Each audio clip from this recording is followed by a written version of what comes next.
Zoho Books integration with WhatsApp. So hello guys and welcome back to today's video.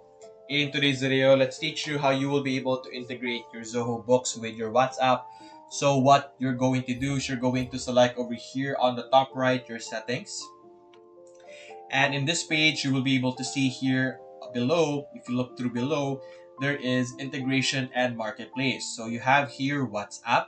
So simply select your WhatsApp option over here, and this will give you instructions on how you will be able to connect your WhatsApp business. So simply click on connect over here, and you will be able to begin the process. As you can see, there will be some prerequisites or requirements for you to be able to connect your WhatsApp. So make sure that you read through that instructions, then click on connect WhatsApp over here, and then simply follow the next or the following steps that are going to be asked for you.